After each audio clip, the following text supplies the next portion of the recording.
Today, Senator Eccles, would you do are you number 12? Would you do us the invocation for us? All right, let us pray. Dear Heavenly Father, thank you for allowing us to be here today. God, I pray that you'll give us the wisdom that we need to make the proper decisions for the people of Georgia. In your name I pray, amen. Amen. All right. I think we were going to do Representative Hitchens' bill first, if you want to come up. Either one there. I don't think you've been before our committee before, have you? It's been a couple of years. Yeah. Well, thank you very much, Mr. Chairman, members of the committee. I bring to you today House Bill 1233 LC 472562. On first appearance, it appears to be a very simple bill, but it originated as Not to me, but go ahead. it originated as a Georgia Supreme Court case, Cobb County v. Bell South Communications. And what happened in that case was there were about 5 telephone companies involved in Cobb and Gwinnett counties with the 911 system. And they were supposed to collect money and remit it back to Cobb and Gwinnett counties. And they didn't do it, so they sued. And what the Georgia Supreme Court said was that it was a tax, and they couldn't, since they considered it a fee, they couldn't collect. So what's happened as a result is some attorneys, I think, have tried to broaden the scope of this, particularly an office in Savannah and a joint office in St. Simons have started suing municipalities and counties over their fire services because they haven't taxed them. They have fire fees and not taxes.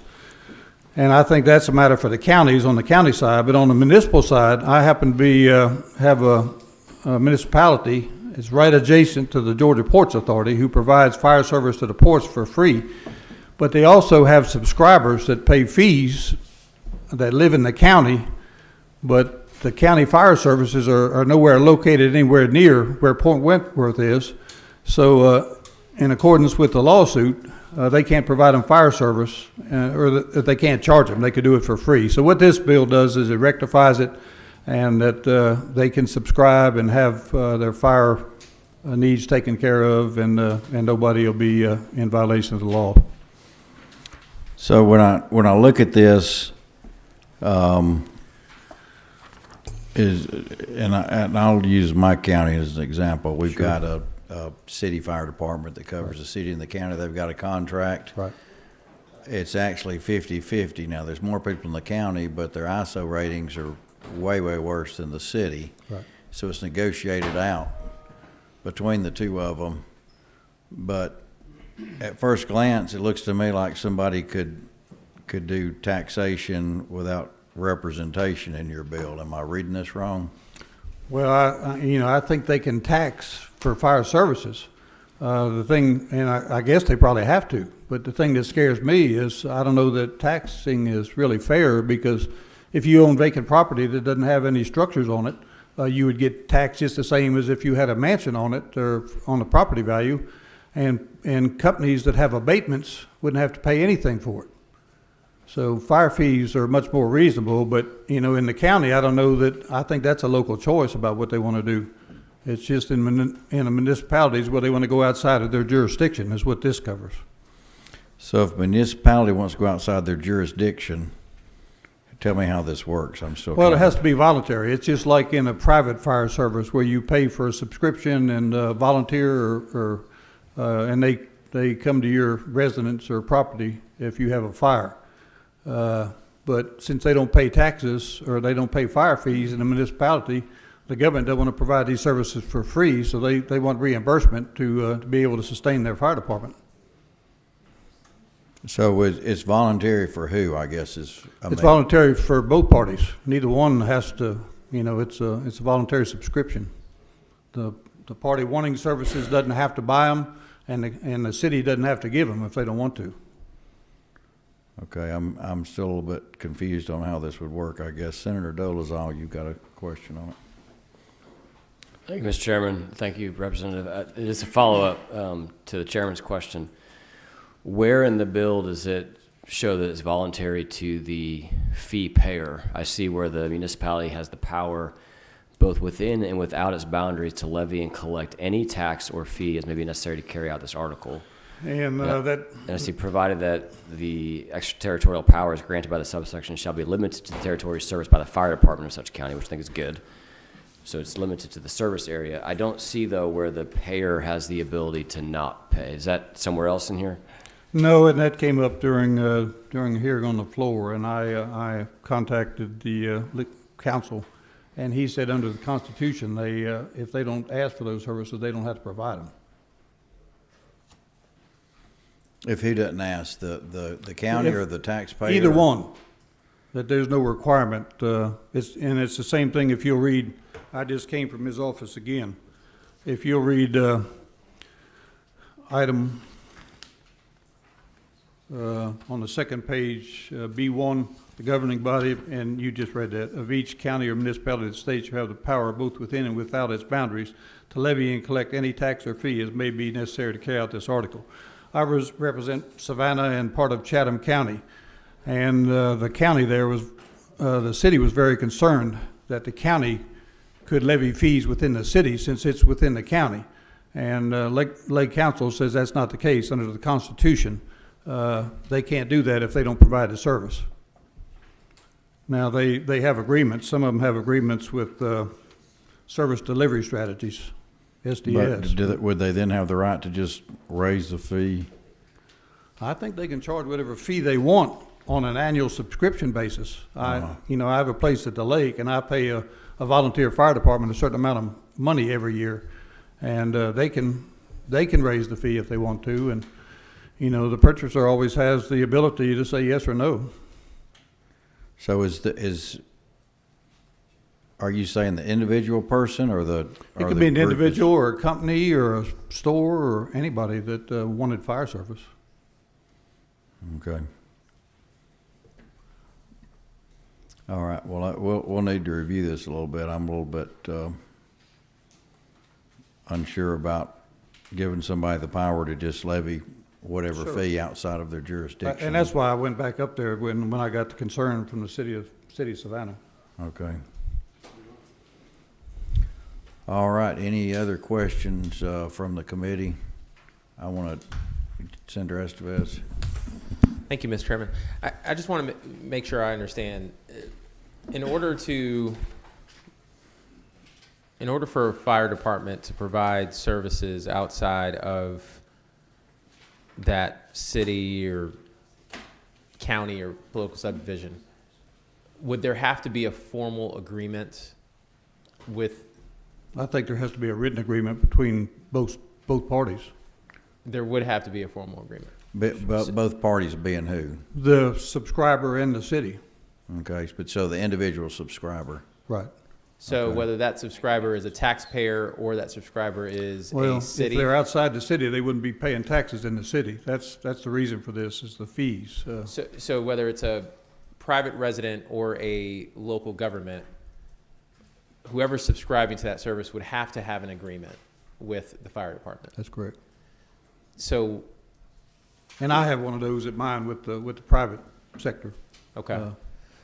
So this would not, there isn't a situation where a fire department can provide services to an area or a property owner or person that has not previously agreed in writing to some sort of, Not and unless they conditions. want to. I know several places where fire departments have gone into areas where they didn't have subscribers in order to save life and property, and not gotten any funding for it. right? They just wanted to do the right thing, didn't want somebody's house burned down or somebody to get hurt.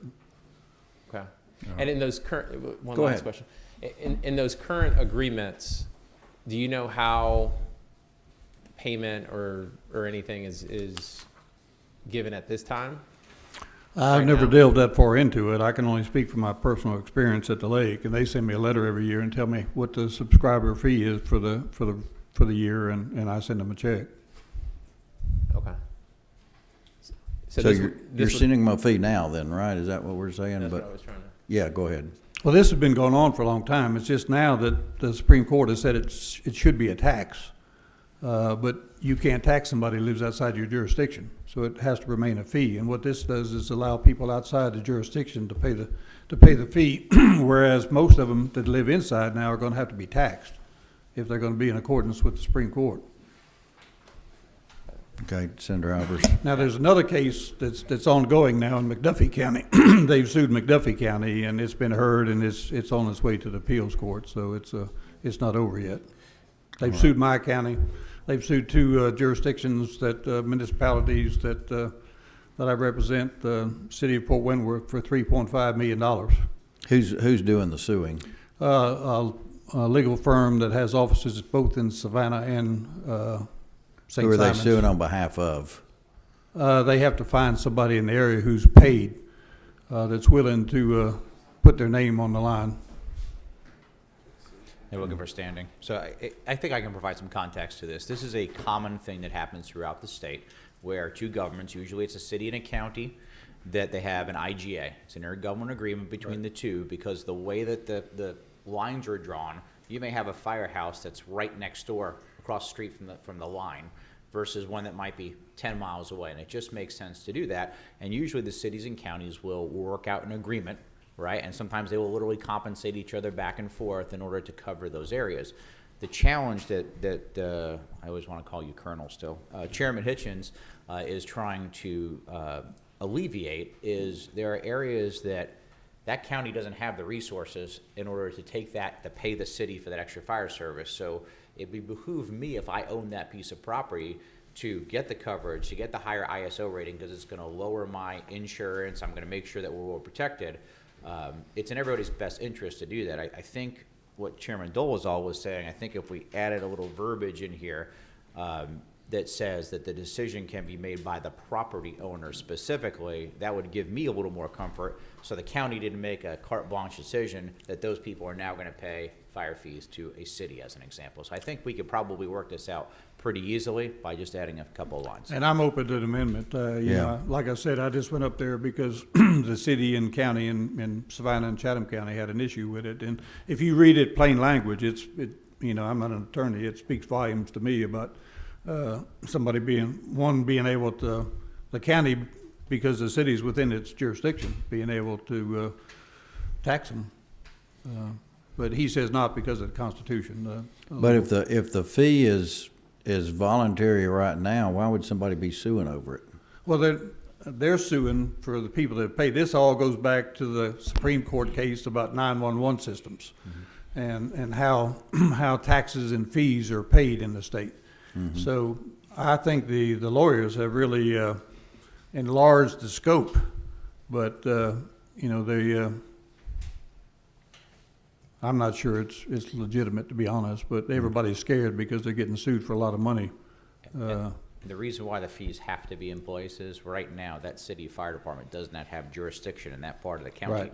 We're giving them in this bill the ability to go do that on a regular basis and be their primary first responder versus what would be traditionally called mutual aid. But in this case, they would be their primary. But why couldn't the county collect this? They could. Small Harbor. I don't know if the chairman of Ways and Means or ACCG, anybody wants to weigh in on this? Any comments from anybody? We didn't hear this bill, Mr. Chairman. Oh, okay. This was governmental affairs. Right. Well, that explains something then, okay. All right, come on up. You bring up a point. The county could collect them and Clint Mueller with ACCG. I've not talked to the author, so I'm not going to comment on this bill, but I'll lay out just sort of a landscape of how we do things on fire now. I know Chatham County does have a unique situation. To my knowledge, they're the only ones in the state. Well, I know in the unincorporated part of Chatham County, they have a private company that provides the fire service. And for years, they had a high delinquency rate. They couldn't collect the fees. And I know they partnered with the county now. I think the county is helping collect the fees. So there's that partnership between the county and this private company for fire service in Chatham County.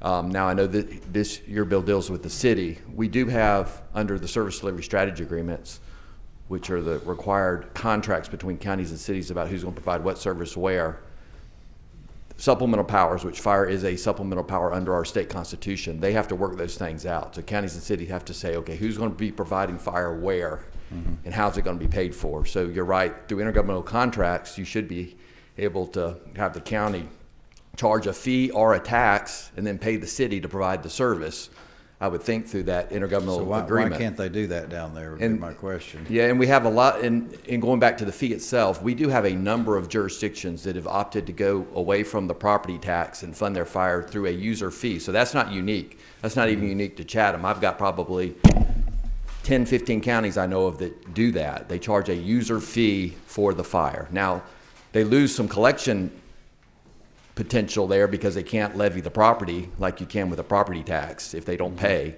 But there's other collection mechanisms. But so I've not heard of any court case that says we can't charge a user fee for fire service. So that's just what I know about the situation. I don't really understand why they couldn't contract with each other. You know, I don't understand why the city couldn't contract with the county or whoever to provide that service for a fee outside of the city's jurisdiction. But You know, some people put lights, you know, they want lights from the power company or something. Don't they put that on there as well? we have lots of cities that provide fire service out in the unincorporated parts of the I'm county. talking about if you just. Yeah, let they them say put a that on the light, bill. It goes on the bill. Yeah, we have that where you, So I don't- street I lights, don't- speed bumps. I don't know why this couldn't go on the bill if they're providing the service. I just hate to open up and say we're gonna have taxation without any representation is what I'm afraid of. Senator Eccles? I have a question. So if this is kind of a Savannah, Chatham County specific issue, why isn't this just local legislation? It's statewide. McDuffie County is 100 miles from us, and this case has been heard up there already. They've appealed it to the Georgia appellate courts. Okay. All right, well, we'll continue to look at this. I've got to get some legal counsel on this before we do anything on it. Mr. Morelli's the one that handled it. Who's that? Mr. Morelli in the Lake Council. Okay, So, Stewart, okay. All right, thank you. thanks a lot. Let's see, we're gonna hear from Representative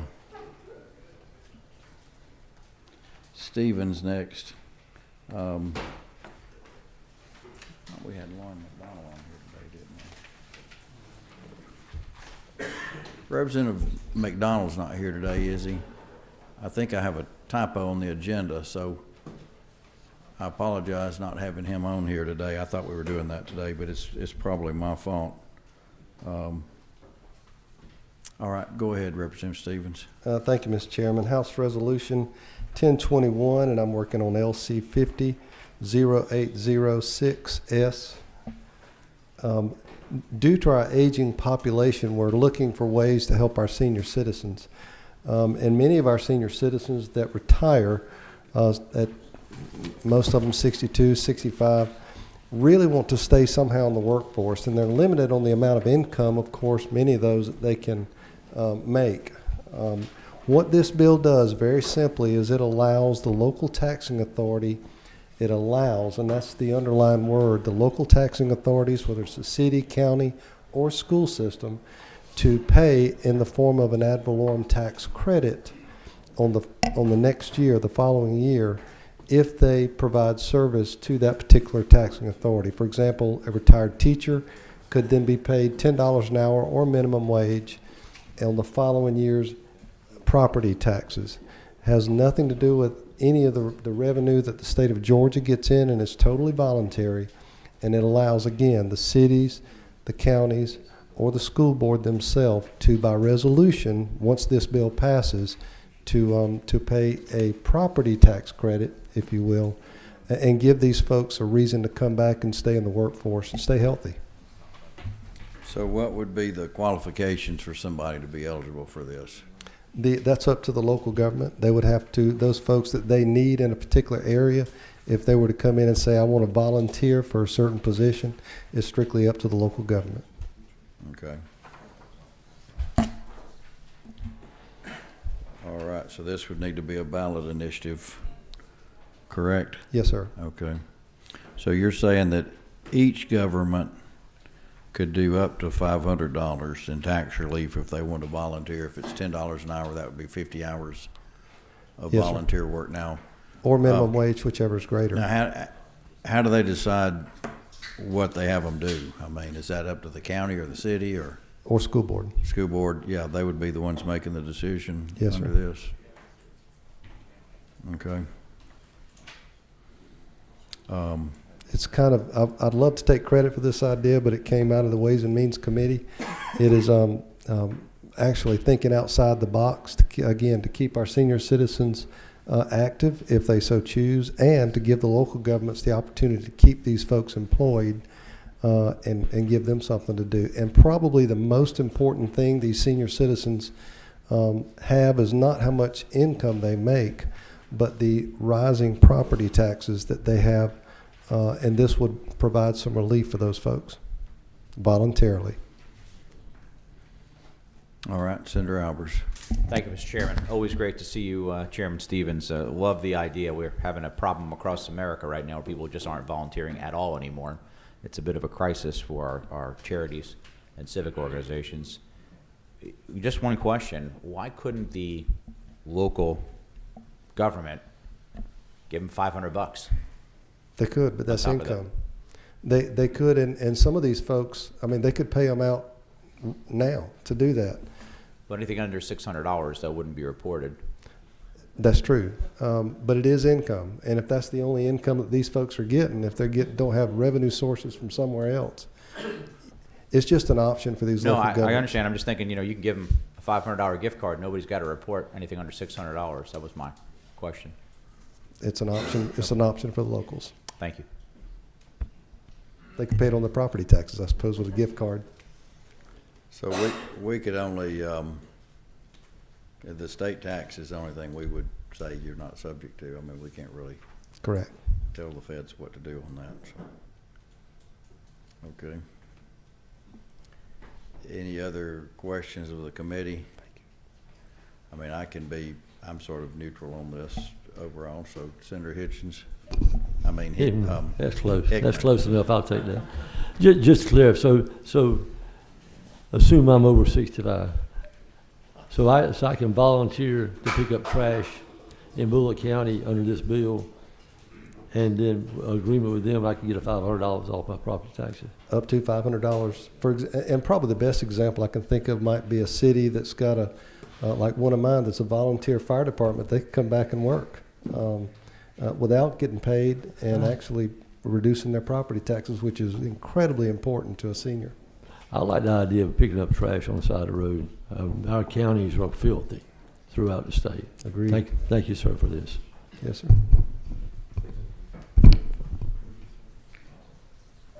All right. Any other questions by anybody? If not, I guess this is the pleasure of the committee. We've got a motion from Senator Abertarte, second by Senator Estevez to pass. All in favor? Any other discussion from anybody on this?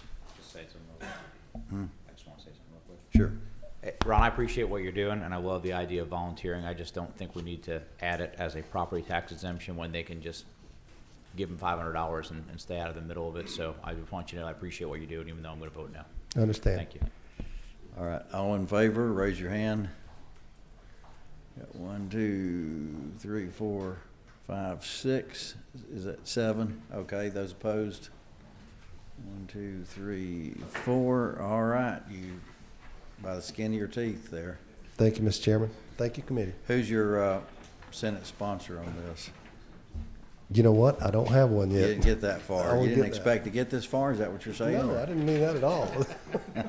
I'll get back with you. All right. We'll wait to hear from you.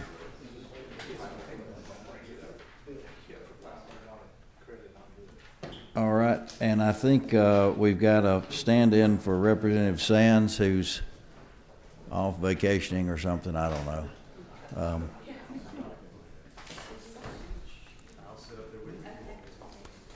Yeah, you're welcome to come up, Mr. Chairman, if you want to be here too. Split through small business, but I'm happy. Yeah. My signer, I think, on somewhere. Yeah, I said this will teach me to be second signer on a bill. I get this at the last minute. Okay, so we've got Representative Ballard here that's going to present for Representative Sands. And go ahead. Okay, and I've got LC 500655, House Bill 1020. This revises the tax credit regulations to foster business development in military zones by updating the qualifications for these areas. The change aims to greater support businesses operating in or considering moving to military zones. And I think that this will benefit our community. It strikes about 10 words out of code there, and that's what it does. All right. So what areas would be eligible now with this striking of the language? Our you mean the number of bases, or we Yeah. have 10 military installations Uh-huh. in Georgia, and so it would be the installations. I think it's all of them that at least 5,000 federal or military personnel combined that will be which are stationed at that base. Okay. I know, go ahead. If you'll allow me. Thank you, Chairman, members of the committee. I would, if I understand it correctly, what we're doing is right now, these census tracts, if they're owned by the government and they're adjacent to these military installations, they fall up under the Tier 1 status. And this would allow privately owned land in that same census tract to be designated as such as well. So it is an industrial development tool for local development authorities.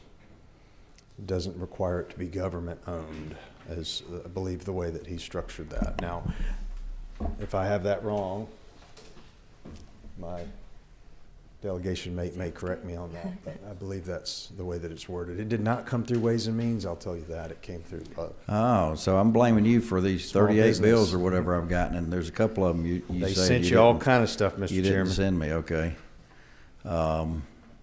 All right, Senator Albers has a question, I believe. If I'm reading this correctly, that actually kind of makes them an opportunity zone, if you will, like we do other areas.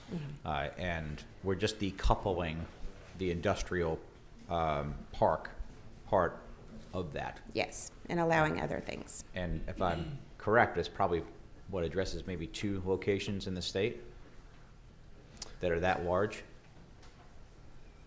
You're talking about the military bases that have over 5,000? Correct. I think, well, I know it takes care of ours and clearly Representative Saines, but I don't know beyond that. I'm guessing that you probably talking about somewhere in and around Hunter and Stewart, and then probably up in Augusta and probably Columbus as well, if I had to guess. Okay. Thank you. Yes, sir. All right, and I'd asked the representative for a fiscal note, and he had told me there was no fiscal impact. I mean, it may not be a lot, but it seems like there would have to be a fiscal impact of some sort on this, but go ahead, our Chairman of Appropriations. Thank you, Mr. Chairman and Representative Ballard. I'm thinking out loud, but if you don't have the answer to these questions, I'm not holding that against you on this. I support the military. I support what we're trying to do here. My question falls in this. First, does Dobbins have 5,000 people? Do we know? Military? Well, it's military and federal, right? Yeah, well, Because the personnel combined, so it would be under 5,000. So you're talking just then Fort Moore or Benning, Augusta, Camden. that's the language that Savannah. is in the bill now, Mr. Chairman. We don't adjust that. That's current law. Yeah, it's current. Right. I'm trying to get to where I'm Sorry. going with this one. So, because 2.1, I don't know when we added 2.1, but if I'm correct, 2 includes military bases already. You just have to have a poverty rate of at least 15%. So why do we think that the 15% is actually the problem? The 15% poverty rate? Because I'm just reading 2. Comprised of one or more census tracts adjacent to a federal military installation where the poverty is evidenced by 15% rate or greater as reflected in the most recent decennial census. So if that's 2, and then 2.1 says, well, hang on, forget the 15% poverty part. We'd like to say any census tract that's beside a federal military installation, at least if they have 5,000 people, and also contains an industrial park that's owned or operated by a government entity. And now we're going to strike the government entity part off. I'm just trying to see, like, where are we where are we wanting to stop on this one? If it's just a one-off bill, it seems like we're kind of out of policy and into personal politics. Help me understand. I mean, I would say that anybody's opinion is valid along those lines. We're talking about a lot of existing language, and I think essentially, if you've got an industrial park, that's usually owned by a government entity, development authority, et cetera, and then it transfers over to the private entity later. This just says if it's a privately owned tract, that could be utilized in the same way. And the reason you would want to be one of these is because if you fall in these categories, regardless of what your population is, regardless of what your poverty level is, you'd get a $3,500 job tax credit. Well, right? and you expanding the defense industry, because normally people that want to develop in and around military installations want to do business with the base and want to do business with the military.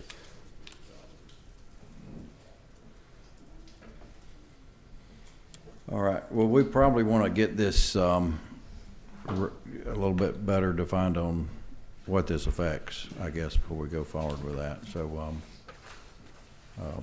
I'm not sure he would have had those answers either, so don't think anybody's holding that against you, for sure.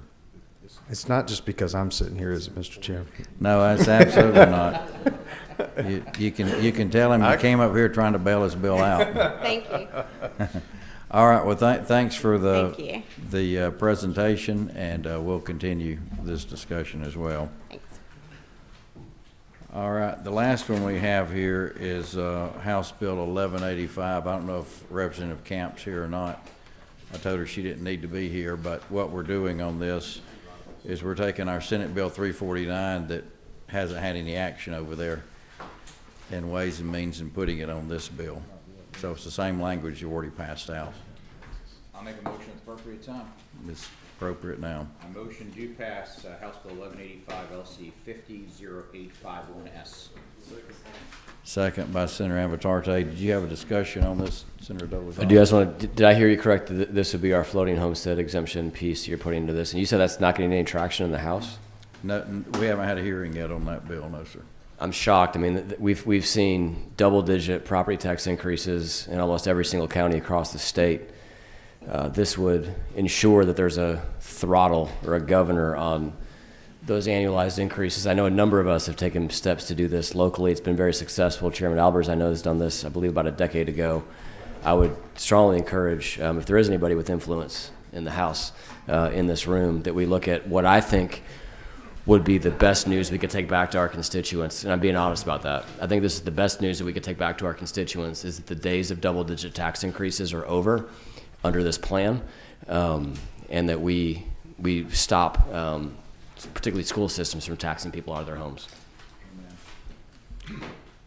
All right, Senator Avatarte. Yeah, not to belabor the point, but I do agree with the senator from Forsyth County. I know I've received emails from our school district saying they oppose these bills, which I take that as basically they're making a statement that they support tax increases on the backs of the taxpayers. So hopefully we can have some relief. And all this does is give the local entities an option to basically opt in, if I remember the debate correctly, and I think the citizens are asking for this. So thank you, Mr. Chairman. All right, Senator Tillery. I think there's been some focus on transportation funding, and I'd just like to say that maybe that's something we need to consider as an overall measure of what we're looking at. All right, any other discussion by anybody? If not, all those in favor, raise your hand. All right, looks like it's unanimous. Motion carries. That's our last business for the day. And we will be meeting again tomorrow, trying to go through all these bills. Thanks for everybody being here today.